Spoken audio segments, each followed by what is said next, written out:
Hello everyone, welcome to another end of month flip through. I'm excited for today's video. I have so much to share.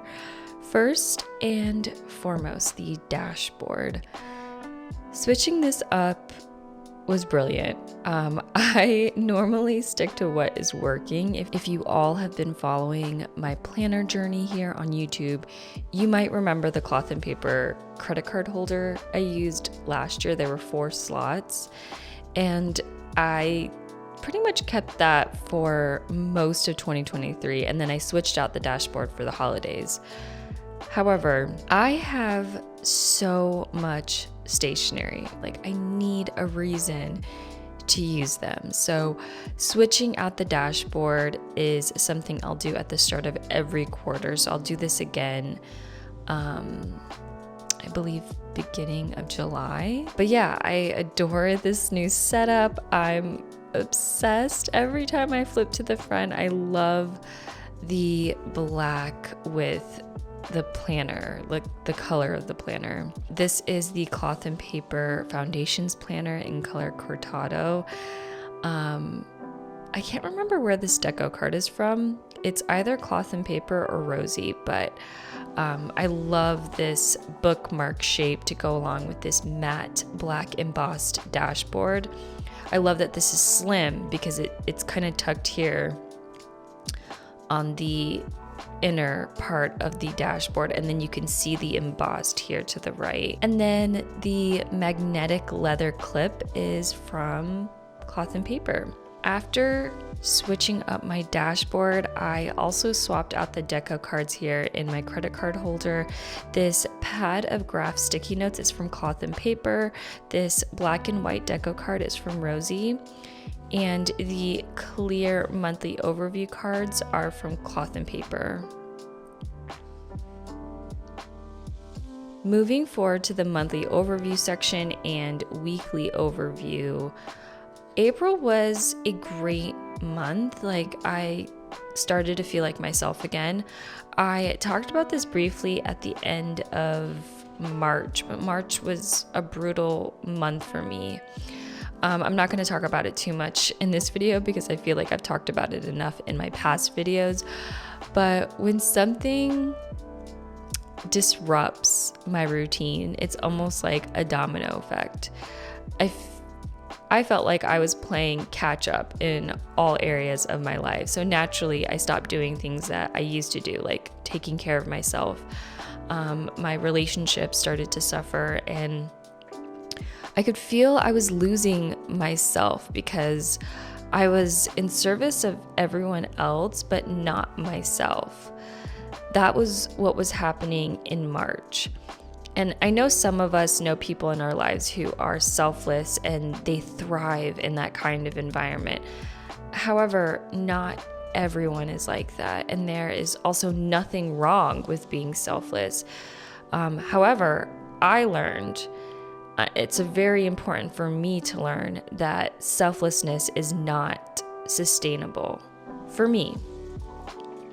So with that being said, I took a break in April from writing down my goals, tracking my goals, all of that. I just had to ignore it because my intention for the month was just to prioritize myself, do things for myself, even just basic necessities like making time to shower. If I prioritize myself and make time for myself, the goals that I've set at the beginning of the year will naturally fall into place. So that is why this section is blank. I used the Cloth and Paper drop stickers this month in color Moscow. I am obsessed with this color. This is beautiful, reminds me of spring, and perfect for the month of April. I also used the Rosie icon stickers, but I mistakenly wrote a lot of unnecessary things in the month of April. And the stuff that I wrote were like recurring weekly things like story time at the library.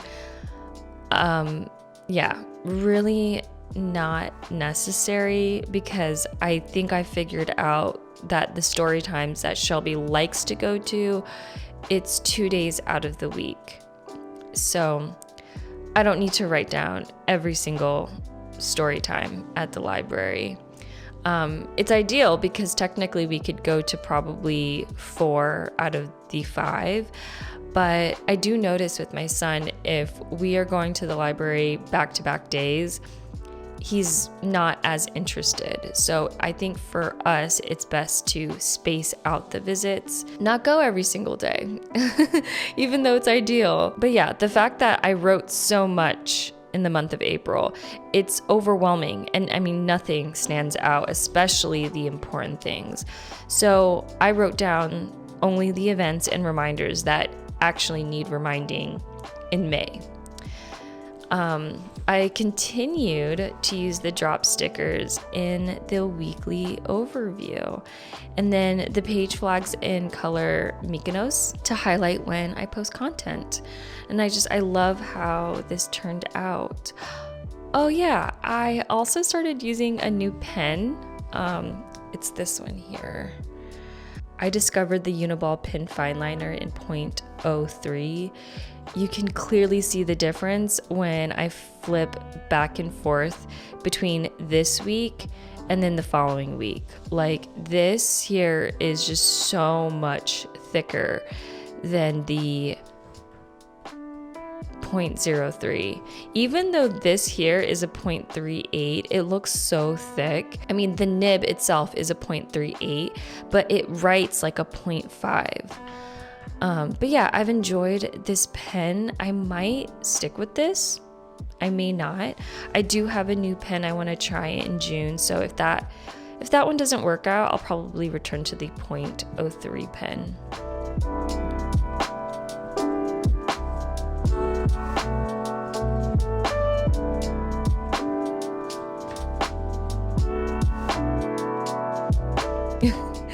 The reason this section is looking sparse is because I almost forgot. I tried out Rosie's daily hourly inserts. Honestly, I don't have anything bad to say about these inserts. Like, I love Rosie's inserts. In terms of the quality, it is a 10 out of 10 in my book. I love how the space is utilized, but at the end of the day, I've concluded that daily hourly inserts are not for me. I do feel that someone who uses daily inserts, it is a mindset, like a lifestyle almost. Even the way your brain views your week, your whole day, like that makes a difference in whether or not someone is a weekly hourly person or a daily hourly person. When I was using these, I did find myself reframing how I view my week. It really did feel like someone who is approaching their life with like I'm taking it day by day kind of attitude.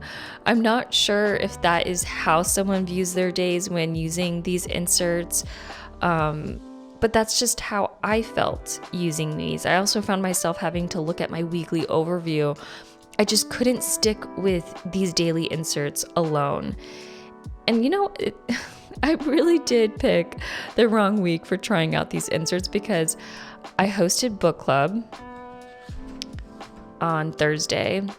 My family came over for dinner on Friday, and then I was throwing a house party on Saturday. Wrong week to try these out because deep down inside, I just had a little bit of anxiety about missing something. I think just a couple of things to consider when choosing any insert for your day-to-day planning. What the format is like. Are you using all of this space on the page? How do you approach your day? Do you need a lot of space for planning? Do you time block, or is a to-do list enough for the day? I personally like looking at my day at a weekly overview. I like to see like the grand scope of things. What is the overall goal for the week? which is why Rosie's weekly hourly inserts work for me, whereas the daily hourly, it doesn't. Love these inserts, but again, I just don't think that they're for me. If I have anyone who is a daily hourly insert user, please comment down below just describing how these inserts work for you. How do you use these? What is your approach to each day when setting up your week or your day? Really, really intrigued to talk to somebody who uses daily inserts and how they work for you. Last but not least, I did take out half of my inserts. I only have the first 6 months in my planner. You can see the tabs here.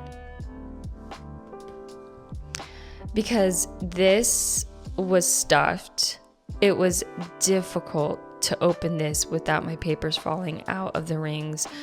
I don't mind that half the inserts are removed. It feels even lighter carrying this around. I am grateful that I do have a perpetual calendar here for future logging. So these are all the things that I have planned for the rest of the year: trips, brunches, birthdays, anniversaries, that sort of thing. Whereas if maybe I didn't have this, I probably would have preferred having all of my 2024 inserts in my planner. But since I have this, I just took out half of them. Like, these rings are much smaller than the Filofax. You can't have too many inserts in here. But yeah, I think that is the flip through of my A56 ring leather planner. I believe I'm coming out with another video on Tuesday. It is an unboxing and detailed review of Rosie's new A56 ring apple leather planners. I'm excited for that one. But yeah, I'll see you all then. Bye.